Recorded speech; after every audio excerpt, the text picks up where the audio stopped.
Welcome back. Slightly changing conditions as far as the weather goes here at Red Ledges on the weekend program. That being said, we're not going to let a little wind and maybe a little sprinkling rain get in our way of checking out some of the amazing vistas on this golf course. I'm here with Director of Golf and Golf Instruction, John Papor. John, talk about this spot that we're on, kind of the signature spot. This is, yeah, it's a 360-degree panoramic view of the entire property. We're on our number 9 tee, the black tee. That's our Nicholas tee. It's all the way, we call it the tips for those who are familiar with the golf lingo.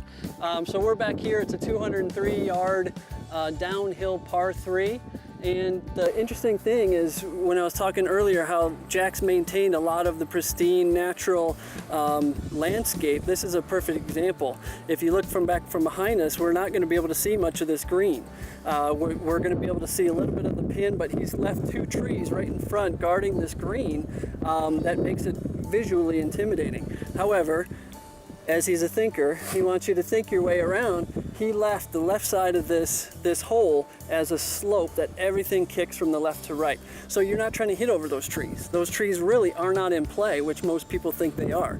They might be guarding the pin, but your play is to the left side of this green, so everything bounds around those trees and back down to the hole. Again, you have to think yourself away, and a lot of times it's not the conventional thought. And in this particular situation, once you change your vision to, instead of trying to play directly to the flag stick, but playing to the left side of that green, all of a sudden you see that it's a little bit of a wide open shot. Absolutely, and not always are you playing to the pin.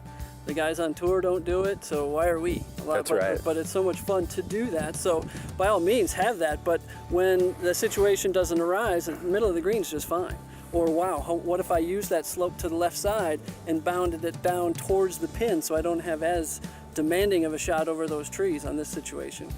Well, visually it definitely is a challenging look. That being said, if you can really refine, I think, where your target area is, it's a nicely playable hole, especially from this elevation. Yeah, if you can get past the view. It's tough to focus on your golf shot if you're, looking around at this awesome view from up here. So you got to focus when you're up here because your mind can wander with what's behind us. But yeah, if you can focus and stay zeroed in on this shot, the left side of the green is the shot on this hole. One of the great par 3 vistas that I can ever remember playing, for sure. Absolutely.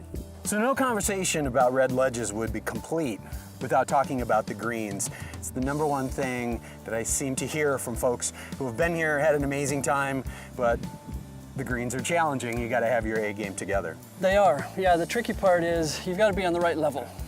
And you have to know what that level is, and it's not the same every day.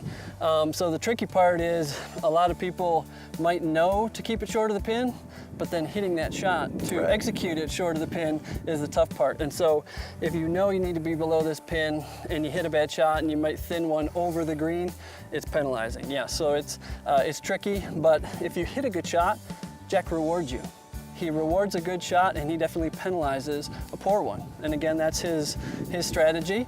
And same thing in the bunkers. They're very deep bunkers here, but he wants them to be considered hazards. He wants them to, if you hit in there, it should be in essence a 1-shot penalty, or a great shot, it gets out of that hazard and close to the pin, and again, you can make your par. So it's not too penal that it's impossible, but you do have to be in the right spot and be able to execute that shot for sure.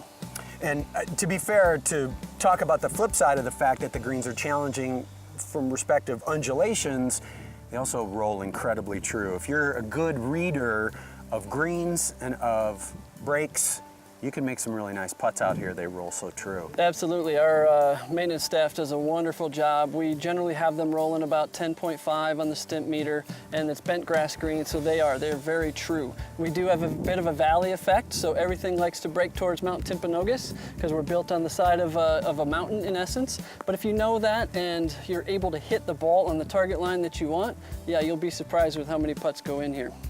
Good stuff. Should we get out of the rain? Yeah. John Papor, Director of Golf and the Director of Instruction at the Jim McLean Schools here at Red Ledges. We're going to go get dry. We'll be right back after this.